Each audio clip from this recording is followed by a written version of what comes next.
Mengantisipasi lonjakan kasus COVID-19 berikut varian Omikron, beberapa rumah sakit di Bali sudah melakukan persiapan, seperti Rumah Sakit Umum Pusat RSUP Sanglah dan Rumah Sakit Daerah Mangusade, Badung. Isi pakaian yang digunakan. Kasubag Humas Rumah Sakit Umum Pusat Sanglah Dewa Ketut Krisna menyampaikan, mengantisipasi lonjakan pasien COVID-19, pihaknya sudah melakukan sejumlah persiapan. Selain mempersiapkan SDM, juga ruang perawatan, obat-obatan, dan oksigen.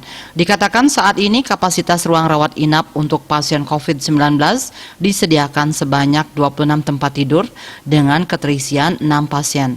Namun jika nanti jumlah pasien mengalami peningkatan, maka kapasitas tempat tidur perawatan di ruang isolasi atau perawatan COVID-19 akan ditambah sesuai kebutuhan. Jika nanti keterisian pasien mencapai 40% atau maksimal 60%, maka tempat tidur akan ditambah. Pihaknya juga sudah siap obat-obatan karena secara berkala RSUP Sanglah mendapat pasokan obat dari Kemenkes.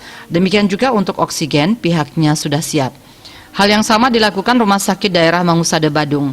Direktur RSD Mangusade, Dr. Wayan Darte mengatakan, pihaknya saat ini juga sudah melakukan persiapan untuk mengantisipasi lonjakan pasien COVID-19. RSD Mangusade saat ini memiliki sebanyak 24 unit tempat tidur untuk merawat pasien COVID-19.